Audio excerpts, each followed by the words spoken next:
Oi, pessoal, tudo bem com todos? Espero que sim. Como é que estão indo aí nessa quarentena? Segurando firme as pontas? Eu quero sair de casa, não aguento mais. Na verdade, eu que sou dona de casa e mãe de gêmeos, estou nessa quarentena há mais de um ano, né? Ai, gente, mas enfim, falando sério, espero que estejam todos aí bem, saudáveis e não vejo a hora de reencontrá-los. Dar aquele abraço bem apertado, né? Não vejo a hora de voltar para o centro. Mas enquanto não podemos voltar, vamos aqui estudando, né? Aproveitando essa oportunidade que a tecnologia nos proporciona de estudarmos à distância. Então, vamos continuar nosso estudo de perturbações espirituais, esse livro fantástico que Divaldo psicografou pra gente e Manuel Filomeno de Miranda narrou. Nós estudamos na aula passada os capítulos 1 e 2, né? Vamos relembrar? Vamos relembrar? O livro já se inicia chocante. Eu fiquei pasma. O livro se inicia com uma bronca em nós espíritas. E essa entidade que falava a respeito disso, né, uma mulher, uma entidade de uma elevação realmente, né?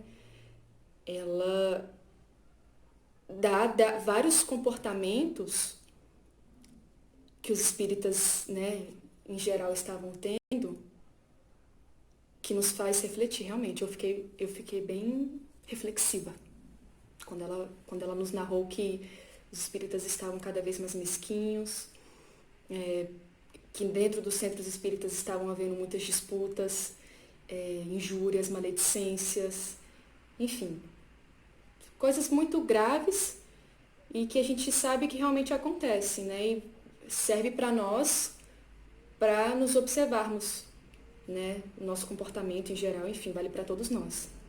Eu mesmo me avaliei muito quando eu li essas falas dessa entidade superior. E bom, e ela fala que os centros espíritas estavam sendo muito atacados por uma sociedade que se denominava anticristo e à medida que os espíritas, né, que nós, enfim, nós íamos dando abertura, eles iam se infiltrando para fechar trabalho por trabalho dentro dos centros espíritas. Eram irmãos revoltados com essa nova revelação e o objetivo deles era simples e claro: acabar com os centros espíritas.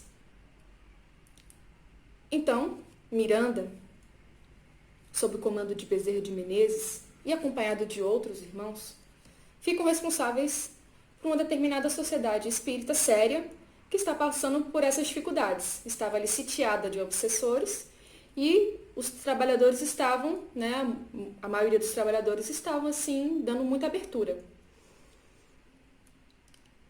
Naquela ocasião especial do capítulo 2, eles chegam ao centro espírita, são recebidos pelo mentor da casa e durante a palestra entra um homem alcoolizado, gritando, fazendo bagunça, bem desequilibrado, e com ele estava um obsessor daquela falange anticristo. E aí, depois dos devidos, né, diálogos, cada um é encaminhado para um local adequado. E aí, o encarnado, né, que tinha problemas com o álcool, é esclarecido pelos dirigentes ali do centro que ele deveria retornar numa nova oportunidade, porque o que ele tinha era grave, né, era uma doença que precisava ser tratada, e esse tratamento precisava acontecer na parte física e na parte espiritual. E bom, deixa eu ler aqui que eu anotei para vocês. O paciente encarnado foi conduzido ao lar pelos amigos que o trouxeram à reunião em busca de socorro especializado. Antes, porém, da saída, foram orientados pelo presidente que recomendasse ao enfermo retornar à instituição, a fim de receber esclarecimento sobre a sua problemática, que era, no caso, o quê? Evidentemente ali, né? Era o álcool. Então, ele foi atendido, foi muito bem recebido e deveria retornar para continuar o tratamento. O que os obsessores achavam é que com aquele fato, eles conseguiram causar um certo desequilíbrio. Só que Na verdade, a espiritualidade superior que havia permitido que aquele irmão encarnado, alcoolizado, tivesse entrado lá para receber o socorro. Porque através disso, além desse alcoólatra receber a ajuda, o obsessor que o acompanhava também receberia. E ele, né, esse obsessor, foi encaminhado para um local e Bezerra de Menezes pediu para ir até lá, iniciar um diálogo com ele. E é isso que nós vamos ver a partir de agora. Quando ele chegou lá, o espírito estava muito bravo. Estava gritando, falando que estavam prendendo ele, que ele tinha a liberdade dele, que ele queria sair e tal. E estava num estado assim de completa loucura. Bezerra começa a aplicar passes junto com os outros companheiros da equipe até que ele se acalmasse. E se tratava de um irmão, na verdade, que não tinha quase que vontade própria. Olha que interessante, olha só o que eu coloquei para vocês. O espírito gritava em estado de quase loucura, em cuja conduta perceberam logo que se tratava de um hipnotizado por inclemente dominador de consciências no mais além. Ele estava hipnotizado. Era como se fosse uma obsessão. Entendem? Em outras oportunidades, em outros cursos que nós já fizemos, nós vimos os vários tipos de obsessão. E entre elas tem de espírito para com espírito. A gente acha muitas vezes que a obsessão é só entre espírito e nós encarnados, e não. Pode acontecer de espírito para espírito. Encarnado com espírito, a gente viu isso em outra oportunidade. Então, gente, ele estava completamente hipnotizado. Um grande magnetizador do mais além, das trevas, estava ali dominando ele completamente. Então, ele quase que não tinha vontade própria, quase não falava coisas que ele realmente queria falar. Uma situação bem grave. Então, Bezerra, junto com seus outros companheiros, começam a fazer com que ele acordasse. Então, diminuída a incidência hipnótica do agente dominador, o enfermo espiritual pareceu recuperar a razão, sem mudar a atitude mental odienta. Ele estava mais ou menos ali presente, né? Aquela incidência hipnótica foi diminuída, mas ainda assim ele estava com muito ódio no coração. E Bezerra começa o diálogo então com ele. E ele fala o seguinte, Bezerra, né? Fala, olha, eu sei que você está sofrendo. É uma coisa que um espírito nessa condição, um obsessor, gente, no fundo, todos estão sofrendo. Por mais que eles não queiram admitir. E eles não admitem, né? Isso, já doutrinei muitos espíritos e tive a oportunidade de conversar, falando, eu sei que você está sofrendo, também falei, iniciei assim, e eles falam que não estou sofrendo, eu estou feliz. Muito pelo contrário, eu estou feliz realizando isso, e a gente sabe que não é verdade, porque não tem como a gente ser feliz se a nossa consciência não estiver tranquila, se a gente não tiver paz de espírito, não existe isso. E uma pessoa que está nesse processo de obsessão, como é que ela vai ter paz de espírito? Como é que ela vai ter tranquilidade? Como é que ela vai dormir tranquila e calma, serena? Não tem como, gente. Então não tem como ser feliz. Então Bezerra começa falando, eu sei que você está sofrendo. Eu sei que no fundo você não aguenta mais. Como é que o espírito reagiu? Riu. Falou, você não sabe o que você está falando, eu estou feliz. O que eu estou fazendo me dá muito prazer, eu faço com alegria, eu não estou sofrendo, eu estou ótima, eu estou bem. Mas Bezerra sabia, conhecia o íntimo daquele irmão e continua falando. Identificamos o caro amigo, olha a fala de Bezerra, identificamos o caro amigo na condição de membro ativo da organização anticristã que ora se esforça por gerar distúrbios entre os novos discípulos de Jesus afeiçoados à revelação espírita. Não nos surpreendeu, portanto, a sua intromissão na reunião, porque sabemos como a organização maléfica vem atacando os servidores do bem. Então, gente, o que eu já tinha falado para vocês anteriormente, eles achavam que aquilo ia ser um golpe surpresa, mas a espiritualidade já sabia que eles iam fazer isso. Permitiram que eles fizessem isso para que acontecesse o socorro para encarnado e para aquele irmão desencarnado que ora conversava com o Bezerra. Então Bezerra já falou, olha, o seguinte, não foi nada surpresa. Sabíamos de tudo, foi tudo planejado de acordo com o que a gente queria. O obsessor ficou calado com aquela expressão de ódio, né, de rancor, só escutando Bezerra falando. Depois que Bezerra encerrou, foi a vez do espírito falar, e ele começou assim: é covardia o ato de aprisionar-me. Ele não conseguia sair de lá, né? Ele se sentia, ele foi encaminhado para essa salinha, enfim, para esse espaço, e ele não conseguia sair por vontade própria. Realmente a espiritualidade fez com que ele ficasse ali para escutar o que ele tinha que escutar. Então ele falou: covardia o que vocês estão fazendo. Estão me mantendo prisioneiro. Veremos quem será o vencedor. Se os hipócritas membros da aberrante face espírita ou aqueles veneráveis mantedores da fé viva, herdada do passado histórico que nada pode destruir. Ameaçando. Ameaçando. Vamos ver quem vai vencer aí. E ele tão confiante. E o lado do bem também tão confiante. E qual é que vence? O bem, né? Graças a Deus é o bem que vence sempre. Mas ele continua, né? Ele tá cego. E fala, vamos ver quem vai vencer. Quem vai vencer essa parada aí? Bezerra fala, né? Calmo, sereno, Bezerra, né? Nem compara. Eu fico me imaginando nessas situações que a gente vê nesses livros. Como eu tô longe, gente. Bom, Bezerra. Calmo, sereno. E fala, olha, o objetivo aqui, meu irmão, não é a discussão inútil. O objetivo aqui é te ajudar. O obsessor fala, não estou precisando da sua ajuda. Quem foi que pediu ajuda? Eu não pedi ajuda. Eu sou livre. E eu me permito participar do que eu quiser. Se eu quiser participar dessa falange anticrista, eu participo. Eu tenho o meu livre-arbítrio. Eu não preciso de ajuda. Bezerra mudou o comportamento dele? Não. Continuou sereno, calmo e falou assim, engana-se, meu amigo.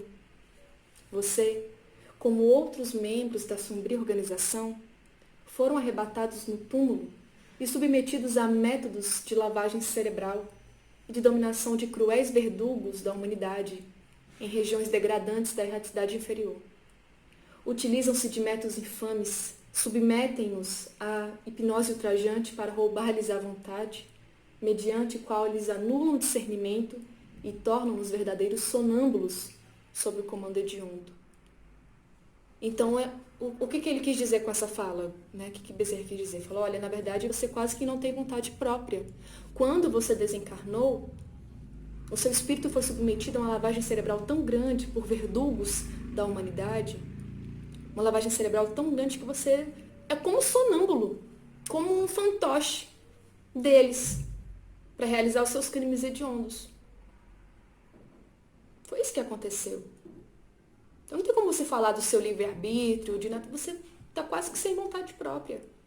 Você está hipnotizado, fizeram uma lavagem cerebral em você, está te faltando discernimento, que você não tem mais. Só que ele não conseguia enxergar isso. E nós, né, como eu falei para vocês, é como se fosse uma obsessão mesmo. E nós, quando estamos passando por um processo obsessivo, reparem, muitas vezes a gente não se dá conta. Vamos supor,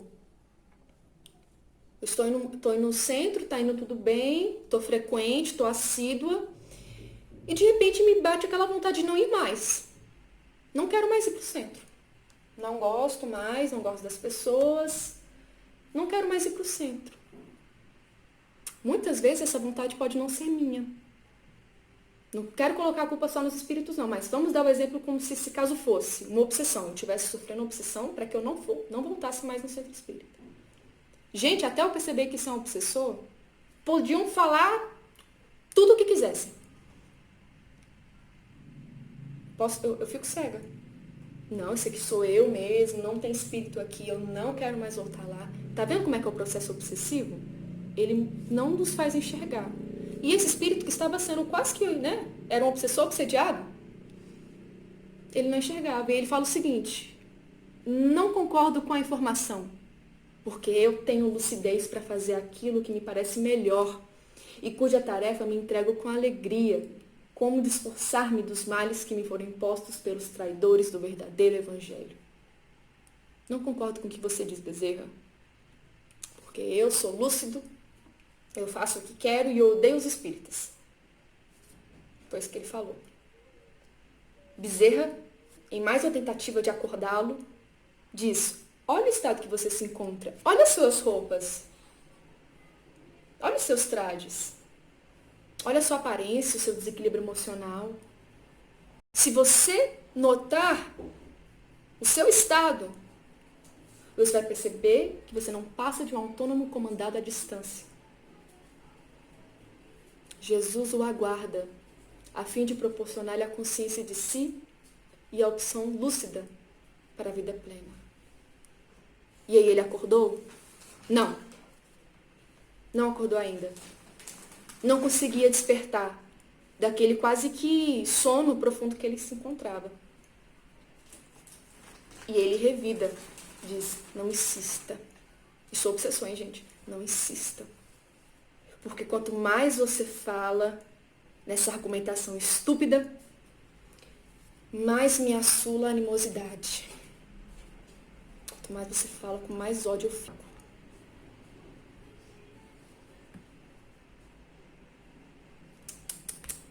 Menino? Bezerra desistiu? Não.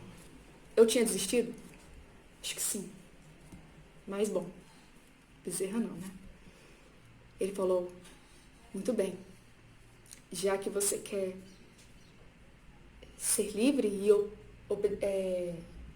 respeitando a sua liberdade de escolha, eu vou deixar você ir. Sem nenhum empecilho, sem nenhum impedimento. Pode ir em paz, meu irmão. Porém, só quero te pedir uma coisa. Faz uma oração comigo. Olha só. Olha como a espiritualidade sabe das coisas. Só quero isso. Só te peço esse momento, Bezerra disse. Faz uma oração comigo. O obsessor não quis de jeito nenhum. Não quis. Ele falou: olha, a prece me faz muito mal. Gente, a prece fazer mal? Algo de errado não está certo. A prece me faz muito mal, não quero fazer, não insista. E Bezerra fala: não, mas eu vou fazer essa prece. Você vai me acompanhar? E ele fala: não, mas desperta em mim sentimentos que eu quero esquecer. Bezerra fala: mas são esses sentimentos que você precisa lembrar agora. Vamos orar. E aí ele faz uma oração lindíssima. E do alto cai luzes, né, de várias tonalidades. A sensação que se tem é de muita paz. E essas vibrações são quase que sonoras. Quase que dá para ouvir. Olha só, gente, deve ser uma coisa assim espetacular. E todo mundo fica assim muito emocionado. É um momento de muita emoção, realmente. E o final da prece de Bezerra é o seguinte: e a prece é toda exaltando Jesus, exaltando o Cristo. E ele encerra assim: sois o amor não amado, que o mundo não considerou, embora fosses a luz do mundo e a porta da salvação. Assim, apiedai-vos do irmão que enlouqueceu em circunstâncias infelizes no passado e perdeu o rumo. Trazei-o de volta ao vosso rebanho, vós que nos ensinastes a deixar 99 ovelhas para ir em busca de apenas uma que se extraviou. Compadecei-vos, Senhor. Senhor e protetor dos infelizes, nosso irmão em desalinho. Ajudai-o a despertar para a verdade e abençoai a todos nós. Assim seja. Ele nem pôde prosseguir porque a voz estava, né, com aquela voz de choro. E o próprio obsessor começou a chorar muito, né? Veio os sentimentos que ele estava querendo esquecer.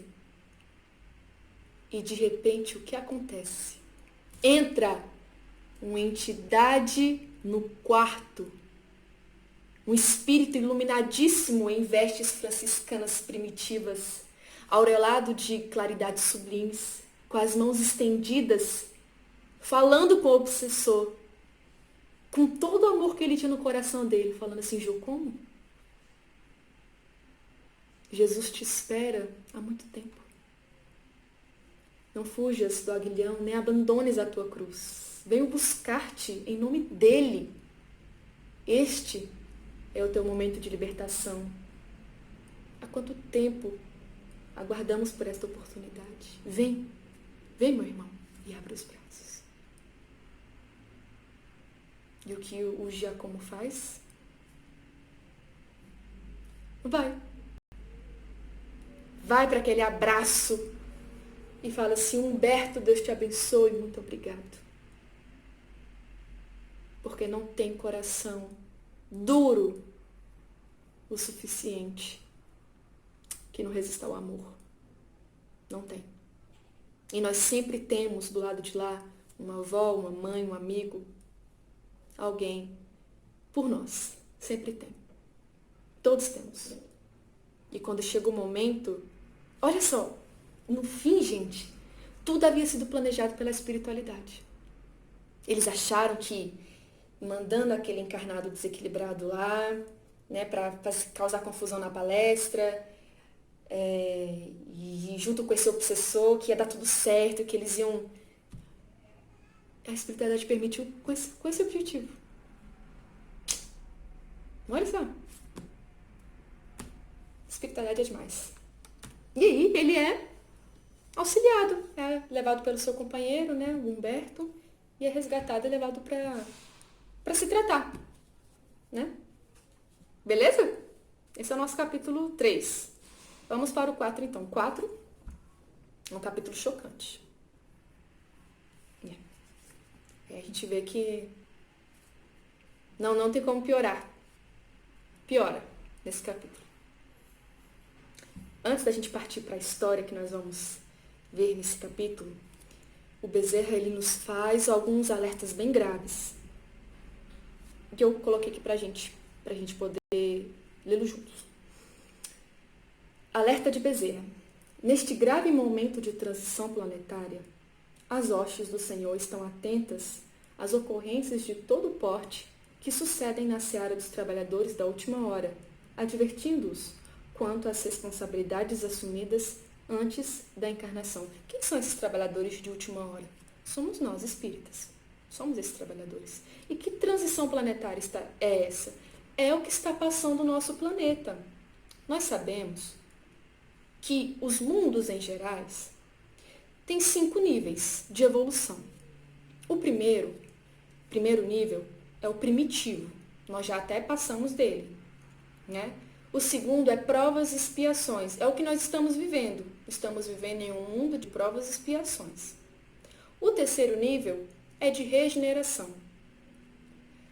Essa é a transição que está acontecendo. Nós estamos passando de provas e expiações para regeneração. Essa é a transição planetária.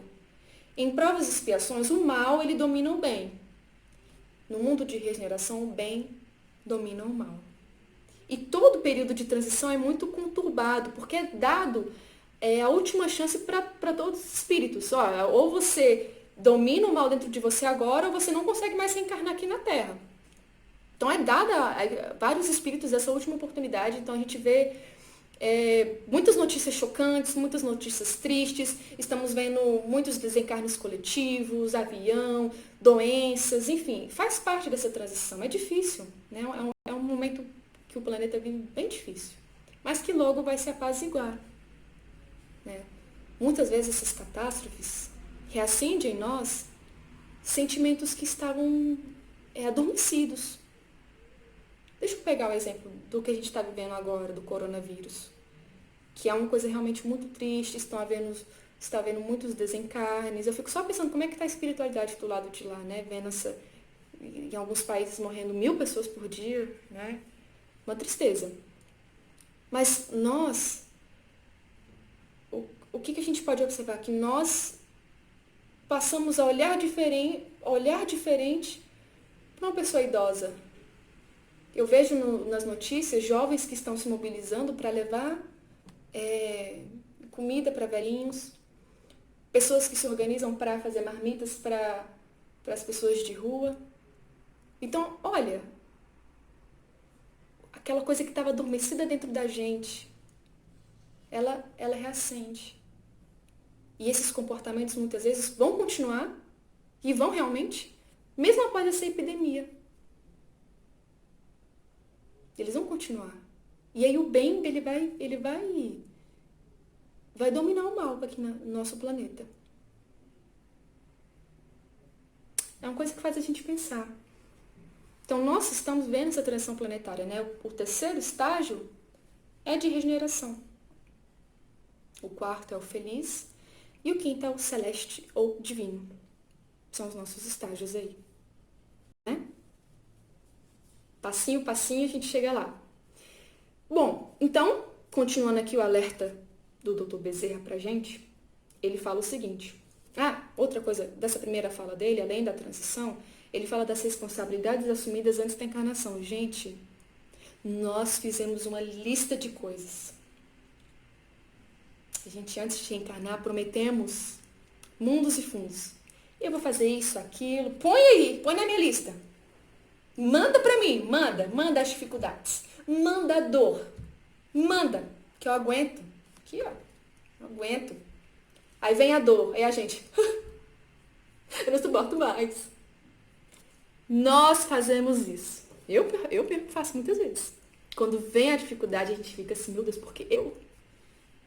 Por quê? Gente, são as nossas responsabilidades assumidas. Nós somos devedores. Somos devedores da providência. E a gente está pagando, gente, no boleto em suaves prestações. Em 60 encarnações. Tudo que vem assim, bem fracionado. Para que a gente não enlouquecesse. Nossa missão, então, quando vier a aprovação, quando vier a dor, sem pânico. Vamos ficar zens. Pensar que é para ser assim mesmo e entregar nas mãos de Deus. Que vai dar tudo certo. Certo? Então, nós temos os nossos compromissos assumidos antes de encarnarmos. Vou realizar esse trabalho, vou fazer isso, vou ter paciência com fulano, vou auxiliar esse membro da minha família. A gente se compromete a fazer várias coisas. Então, temos que tentar, sentir qual a nossa missão e tentarmos seguir até o fim. Outra coisa que Bezerra fala pra gente. Não se deve atuar de maneira intempestiva, buscando-se sempre a figura do incomparável Jesus como modelo único, interrogando-se quando a situação for vexatória. O que faria o mestre nesse momento? Como agiria? Se a gente conseguisse sempre se fazer essa pergunta antes de explodirmos, tudo ia ser tão mais fácil. O problema é que a coisa acontece, a gente explode, fica aquela loucura, aí quando a gente vai deitar, a gente vai, mas o que Jesus faria no meu lugar? Já fez, né? Olha o que temos que fazer então. Veio a situação. A gente vai respirar. O que Jesus faria aqui no meu lugar? Como é que o mestre iria agir? E aí a gente lida com a situação. Claro, não vamos conseguir fazer isso sempre. Porque somos espíritos difíceis, somos. Mas se a gente conseguir, a cada 10 situações, 3, 4, fazer essa reflexão, o que o mestre faria, já ajuda muito, já ajuda muito. Vamos fazer esse exercício? Por que Jesus? Porque é o nosso modelo, porque é o nosso guia. É a ele que nós temos que buscar sempre. Os irmãos adversários, continuando, tá? Continuando que Bezerra, esse alerta do Bezerra. Os irmãos adversários, os denominados obsessores, agem contra o bem e contra as pessoas, mediante as suas contribuições vibratórias, que lhes permitem a sincronização de ondas mentais, pelas quais intercambiamos as ideias, os pensamentos e os sentimentos. Gente, eu só vou ser obsediada se eu der abertura. Se eu me sintonizar ali com a vibração daquele espírito. Ao contrário, não tem como. Se eu estiver vigilante, se eu estiver sempre orando, não vai conseguir nem entrar na minha casa. Não consegue nem entrar na minha casa. O difícil é você se manter orando e vigiando 24 horas por dia, todos os dias. Isso é difícil. E eles ficam ali rondando. 1 minuto que a nossa guarda baixa, eles conseguem entrar. Nossa, mas então, Camila, é difícil demais. É difícil demais. É muito difícil. Mas é a nossa realidade. Então a gente precisa estar sempre... Como é que eu vou me espiritualizar, Camila? Bom, a prece. Primeiro passo, a prece. É uma ferramenta inacreditável. A prece. Mas a prece verdadeira, gente. Aquela prece concentrada. Não aquela prece rápida que na sua cabeça tá... Às vezes eu faço uma prece, né? Falando de mim. Fazendo bem a prece, Senhor Jesus, abençoa todos nós. E assim, a galinha pintadinha e o galo... Não adianta. Não adianta. A gente precisa concentrar. Para que ela seja realmente uma ferramenta de auxílio. Então, através da prece, a gente consegue se sintonizar com a espiritualidade, através de uma leitura edificante, assistindo palestras, assistindo esse estudo. A gente consegue se manter vigilante, se manter focado naquilo. Aconteceu uma situação, eu explodi, não consegui agir como Jesus, bom, vou respirar fundo, vou tentar me sintonizar com a espiritualidade, vou fazer uma prece e da próxima vez vou tentar agir melhor. É assim que tem que ser. Não tem outro caminho. É assim. Não é?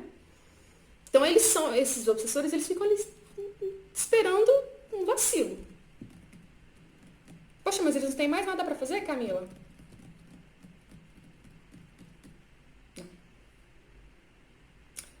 E o que a gente viu no início é que são irmãos sofredores, acima de tudo. São irmãos sofredores e que a gente tem condição de ajudar. Como?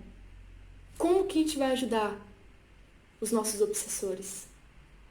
Vocês sabem? Com um exemplo. Mostrando que a gente mudou, que não somos mais aqueles perversos do passado. O nosso exemplo vai arrebatar. É assim que a gente consegue ajudá-los. E claro, né, também temos outras possibilidades. E sempre para as palestras, para tratamentos espirituais, chamar nosso nome, endereço, esses outros recursos também ajudam bastante. Continuando o que Bezerra fala pra gente. Olha essa frase dele. Nunca será demais manter-se cada um em postura de simplicidade e receptividade. Nunca será demais você ser simples e receptivo. Nunca. E o nosso exemplo de simplicidade, além do Cristo, Chico Xavier. Chico Xavier foi um exemplo para nós de humildade e simplicidade. Eu estava lendo um livro dele essa semana, até terminei ontem, falando que ele foi convidado pela alta sociedade de São Paulo, acho que São Paulo, para um jantar. E ele ficou muito envergonhado, mas foi, né? Chegando lá, tudo muito chique, todo mundo muito bem arrumado. E aí ele se sentou, né, numa mesa bem longa e começaram a servir os pratos. E ele viu uma moça carregando um prato bem pesado, não sei se tinha um frango, um chester, uma coisa assim. E ele correu e foi ajudar a moça. E a dona da casa falou o seguinte: não, Chico, ela é nossa empregada. Ele: não, mas tá tão pesado para essa moça, deixa eu ajudar. E todo empregado que vinha com os pratos, Chico vinha e corria e ajudava a levar até a mesa. E ele achava que se ele recusasse alguma coisa, ele seria mal educado. Então, tudo que eles ofereciam de comida, ele: pode, eu aceito sim. E foi comendo de tudo. E aí, na hora de sair, a anfitriã, a dona da casa, falou assim: Chico, ele é magrinho, mas ele come que nem um menino, né? Porque ele achava que se ele recusasse, ele ia ser mal educado.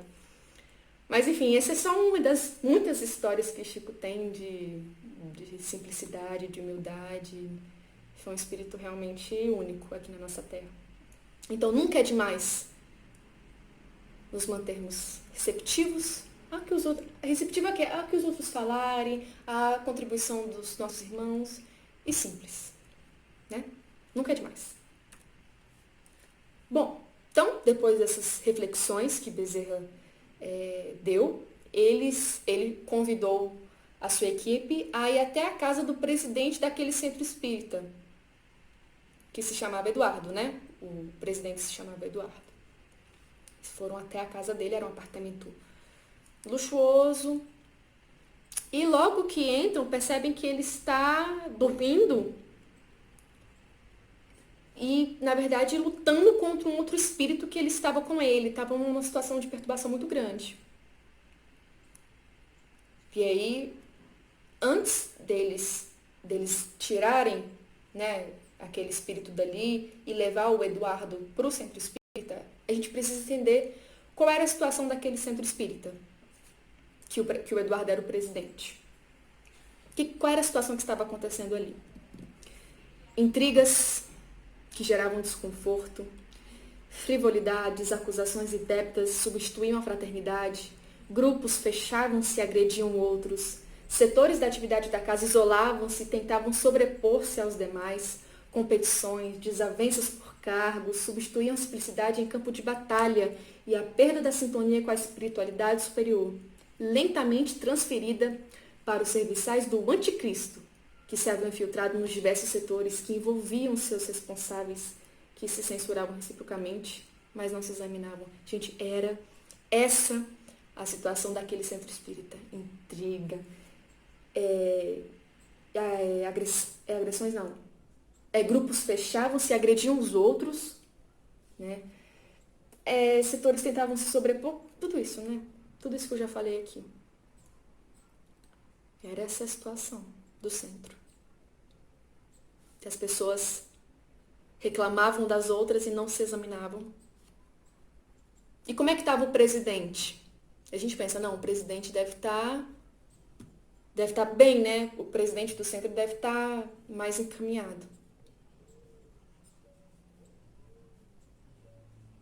Eles chegam lá no apartamento dele, ele está brigando com outro espírito, né? Está tendo uma certa desavença e eles conseguem separar. Pegam o Eduardo, o presidente, e levam lá para o centro espírita para ter um diálogo com ele sobre um assunto grave. Um assunto grave. Vamos entender o que é. Lá, né, eles pegam o Eduardo, levam lá pro centro espírita. Isso em espírito, tá, gente? Em espírito. Para ter esse diálogo grave com ele. E lá estaria também uma jovem médium do centro que tinha sido abusada pelo presidente. Ele se aproveitou da sua juventude, né? Da sua inocência e teve relações com ela.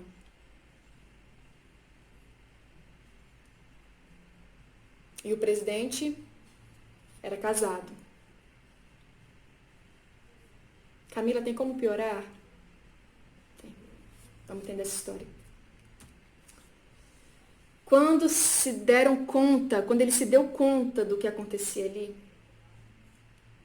Eduardo e a jovem tiveram reações bem diferentes. Ela ficou feliz, ficou animada, porque achou que aquele encontro ali com o amado estava sendo, né, promovido pela espiritualidade, para que eles ficassem juntos. Essa foi a reação dela. Ele já ficou muito constrangido. Muito constrangido. Ela estava bem inocente, assim, bem ingênua. Ele já mais velho, com mais conhecimento realmente, assim, mais estrada de espiritismo. Ele sabia que ele estava errado. Então ele ficou muito constrangido. A jovem, Iracema, né, o nome dela, fala o motivo dela estar tão feliz. A gravidez dela tinha sido confirmada pelo médico. Ela estava grávida do Eduardo, o presidente do centro, que era casado. O Eduardo, quando ele recebe essa notícia dela, fica em pânico. E ele disse, gritando: "Você sabe que eu não posso ter esse filho. Você não ignora que eu sou casada, eu tenho família. Demais, como você explicará aos seus familiares, aos nossos frequentadores, a presença dessa criança? Quem você dirá que é o pai dela? Irá por acaso destruir-me? Humilhar-me diante de todos? Você sabia que eu era comprometido, que o nosso sentimento teria que ser mantido em discrição. Aí a jovem, como se fosse um banho de água fria nela. Ela acorda e vê que... Acorda assim, né? A mente, né? Acorda que aquele ele não era aquele homem romântico e tal, estava desaparecendo. À medida que ele ia se alterando e gritando, o Miranda percebe que o espírito que estava lá na barriga da Iracema começa a emitir vibrações assim de desequilíbrio por meio de fluidos eliminados por ele mesmo. E estava num estado de perturbação e se debatia muito. Gente, o feto, ele é muito sensível à energia. Muito. Tanto da mãe quanto do pai. Ele sente muito. Muito mesmo. Com o pensamento, com a vibração, pensamento assim de ódio, a mãe pode, e o pai também, claro, né? Não só o pai e a mãe, né? Quem estiver assim perto pode causar distúrbios muito sérios no feto. Essa questão da energia, ela é bem grave. E aí o feto estava nesse estado de perturbação. Ao notar minha estranheza, o doutor Carneiro, que era um dos membros da equipe, explicou-me, isso Miranda narrando, tá, gente? Explicou-me que se tratava de uma encarnação muito grave, porquanto era programada pelos adversários do Mestre Jesus e que fora preparada para criar embaraços muito sérios em relação ao genitor desajustado, com o objetivo de desmoralizar a respeitável instituição que dirigia. Como assim? Aquela falange anticristo programou aquela encarnação? Sim. E aí o Miranda faz a pergunta que todo mundo queria fazer. Esses espíritos infelizes podem programar reencarnações? Até onde vão as suas possibilidades de forma que podem interferir desse modo nas atividades humanas? E aí o Dr. Carneiro explica. Tudo que existe e ocorre encontra-se sob a supervisão superior dos embaixadores do Pai e no querido planeta sob os cuidados do amigo incomparável Jesus. Então, sim, eles programaram essa encarnação, colocaram um espírito deles para estar ali, mas a espiritualidade não deixou assim à mercê, não. Ficou ali nos bastidores para que aquela encarnação, mesmo que planejada por eles, fosse proveitosa de algum jeito. Então, gente, olha que coisa grave. Olha a importância do sexo com compromisso. A gente vê muitas vezes nessas baladas, enfim, boates, enfim, pessoas que se relacionam, engravidam ali mesmo, não sabem nem que é o pai, uma relação assim insignificante. E pode ser que seja, não estou falando que todos os casos são não, pode ser que seja encarnação desse tipo, planejada por esses espíritos que querem causar distúrbio. Naquele caso particular, eles queriam que aquele ser entrasse no centro espírita e causasse transtorno geral. E o primeiro transtorno era o quê? Desmoralizando o presidente, que teve um filho fora do casamento com uma médium lá do centro.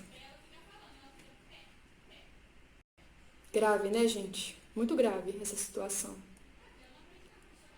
E a espiritualidade estava no comando. Eles achavam que não, né? Os obsessores achavam que eles estavam no comando, que eles mandavam quem eles quisessem para reencarnar, mas não existe esse caos.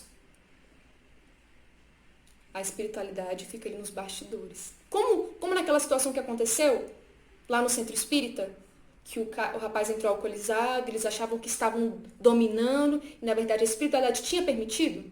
Então, essa encarnação também a espiritualidade iria permitir, porque ao reencarnar, aquele espírito poderia, ao invés de seguir o plano dele de acabar com o centro espírita, de acabar com o Eduardo, ele poderia seguir um outro caminho e se tornar um verdadeiro cristão. Por que não? Poderia acontecer. Não é? Mas, gente, a situação vai piorar. Porque o Eduardo vai fazer uma proposta que nós já vamos chegar lá. O doutor Carneiro, ele diz uma fala para Miranda, explicando essa situação, que eu achei muito interessante e coloquei aqui para a gente ler. Porque o Eduardo, né, o presidente do centro, ele tinha esse desequilíbrio no sexo. Dentro do centro, ele era um trabalhador assíduo, bem respeitado por todo mundo, mas fora dali era um completo desequilibrado, que frequentava bordéis, que se entregava ao prazer de forma assim descontrolada. Então ele era essa pessoa. Dentro do centro era um e fora era outro. E o Dr. Carneiro nos fala sobre o sexo. O sexo na atualidade terrestre, como em todos os tempos passados, guardadas as proporções, tem sido rampa de descida moral lamentável que complicou muitas existências. O sexo. Gente, a gente vê isso mais forte no Sexo e Obsessão, o livro que nós estudamos no ano passado, né? O primeiro livro dessa saga de Divaldo. O tanto que o espírito desequilibrado em sexo, o espírito encarnado ou desencarnado, o tanto que ele demora a se recuperar. Demora a ficar assim, mentalmente, espiritualmente saudável. Coisa assim, de muitas encarnações, inclusive. De muitas encarnações. Porque o desequilíbrio no sexo, ele é muito grave. Ele é muito grave. E as proporções dele, inclusive no próprio perispírito, são imensuráveis. Então, e a gente vê hoje, né, assim, uma busca, não só hoje também, igual ele fala, né, em todos os tempos passados, guardadas as proporções, mas hoje a gente vê também aquela busca por um prazer que não tem nada que satisfaça. Desequilíbrio. E a gente não pode se sintonizar com isso. Qualquer um está sujeito, gente. Ó, presidente do centro. Presidente do centro. De um centro sério. Então, estamos todos sujeitos a isso. Então, a gente tem que ficar, ó, vigilante, gente. Porque as falanges do mal, elas estão nos rondando. Né? Muito interessante essa fala dele sobre o sexo. Enfim, o Eduardo tá lá, falando que não queria a criança de jeito nenhum. E Bezerra tenta acalmá-lo. Falando, calma, fica sereno. Tudo vai dar certo. E ele fala, não, eu não posso assumir essa paternidade. E Bezerra diz, pensasse no assunto antes das atitudes reprocháveis que manteve, quando ludibriou a boa-fé da cliente que lhe buscou socorro e teve agravados os seus problemas. A menina foi buscar ajuda para você, foi te pedir ajuda e saiu com mais problema. Você piorou a situação dela. Pensasse nisso antes. E aí? Quando a gente pensa que não tem como piorar essa situação, o Eduardo fala que tem uma solução para aquele problema. O senhor Eduardo, presidente de um centro espírita, fala que a solução era o aborto. Eu não acreditei quando eu li, não. Eu não acreditei. Quê? Presidente de um centro espírita? Sugerindo o aborto como solução? Até onde vai a loucura do ser humano? Gente, olha só como todos nós estamos passíveis de decair. Um segundo assim da nossa existência. Esses livros, eles mexem com a gente. Eles mexem com a gente. Bezerra fala assim, como se atreve o amigo a pensar no hediondo crime do aborto. Essa criança deve nascer, sim, a fim de ser educada nos princípios cristãos e não para dar curso ao objetivo para o qual está sendo preparada para o renascimento. Ela estava sendo preparada para te destruir, Eduardo, para destruir o centro espírita, mas não. Você vai assumir essa paternidade, até porque não tem como a verdade ficar escondida. Você vai assumir essa paternidade e essa criança precisa ser criada nos desígnios cristãos. E ele, mas o que será de mim? Ele, preocupado com a reputação dele, com o que os frequentadores do centro iam falar, com o que a família dele ia pensar, a esposa, os filhos. E o que será de mim? Bezerra esclarece. Deverá, diante da ocorrência que vai prosseguir, deverá assumir a paternidade e orientar o inditoso com carinho, com ele resgatando velhos débitos referentes a comportamentos igualmente inditosos no passado, que ora repete com desfaçatez. Certamente ocorrerá um escândalo, muito ao gosto dos desvarios atuais, mas lembrando-se da recomendação de Jesus à mulher surpreendida em adultério, quando lhe propôs que a partir daquele momento não voltasse a comprometer-se mais. Você vai assumir a paternidade, vai criar esse menino como um verdadeiro cristão. Vai ser um escândalo, porque as pessoas adoram fofocar, adoram o escândalo. Mas você vai assumir o que você fez, vai ter responsabilidade com essa criança e a partir dali não vai errar mais. Como Jesus falou, a mulher pega em adultério, vá e não peques mais. É isso que precisa acontecer, senhor Eduardo. Ele vai além, Bezerra vai além. Não se poderia permitir a conduta dupla, a do homem de boa aparência na instituição espírita e a do escravo do sexo em desalinho. Dentro do centro uma coisa, fora outra. Não dá, gente. Não dá para sermos assim. Isso vale para todos nós. Não só em relação ao sexo, mas qualquer outro tipo de comportamento. Não tem como no centro sermos confrades, irmãos da Boa Nova. Em casa, então, não tem como, gente. Precisamos ser uma pessoa só. Eu até recomendo o vídeo do Amigos da Luz, eu mesmo e eu espírita. Acho que é esse o nome. Muito interessante, é sobre esse assunto. Depois eu vou postar para vocês, botar o link aqui embaixo, não sei se tem como fazer isso. Vou perguntar a galera que edita, porque eu não sei editar nada, gente. Eu só gravo aqui o vídeo. Gabriela que edita aí pra mim. Então, vou botar aqui o linkzinho aqui embaixo, vou ver se pode, né? Para vocês verem esse vídeo, eu mesmo e eu espírita. Então, gente, temos que ser a mesma pessoa, temos que ser uma pessoa só. A disciplina, em todos os sentidos, é a melhor diretriz para uma vida saudável, especialmente no que diz respeito à conduta moral. É o que nos diz Bezerra. Disciplina, gente. Se Chico precisava de disciplina 3 vezes, que foi o que a Mana falou, disciplina, disciplina, disciplina, quantas disciplinas a gente não vai precisar? Ao infinito e além. 1000, milhares, milhões. Muita disciplina. E o Eduardo entrou, deu um surto. Deu uma surtada, um ataque de fúria, começou a gritar, a se debater, como se naquele momento ele tivesse consciência do que ele tinha feito. Como se só naquele momento. Como se antes ele tivesse assim, com os olhos tampados, cego, e a venda fosse tirada. E ele se conscientizou, gente, o que eu fiz? O que eu fiz? E só que ele conseguiu, como ele conseguiu reagir, foi surtando, gritando, se debatendo. E aí a espiritualidade tentou acalmá-lo. A Iracema, a jovem, ficou muito impressionada com o que ela estava vendo. E foram conduzidos aos seus lares. E assim encerra o capítulo 4.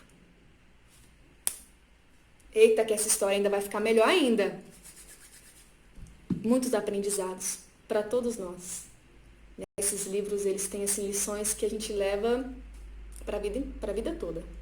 E pelo menos eu, né? Toda situação que eu leio, eu me coloco assim, eu estou agindo dessa forma? Como que eu posso melhorar no centro? Como é que eu posso melhorar em casa? Como é que eu posso melhorar como pessoa? Nos faz refletir. Nos faz refletir. Muito. Bom, esse é o nosso vídeo de hoje. Espero que vocês gostem e tenham a opção de se inscrever nesse canal. Gente, eu não sei falar muito bem sobre isso, mas quem quiser se inscrever, parece que tem essa opção. Tem como acionar um ding-dong aí que você sabe quando o vídeo está sendo lançado. Enfim, vamos divulgar, porque a maior caridade que nós podemos fazer para a nossa doutrina é divulgando. Então, divulguem esse vídeo aí, divulguem esse livro para todos que vocês conhecem, para o nosso estudo chegar ao máximo de pessoas possíveis, tá bom? Fiquem bem, até a próxima se Deus quiser, fiquem em casa, vamos nos falando. Qualquer dúvida é só me procurar, tá bom? Até a próxima se Deus quiser.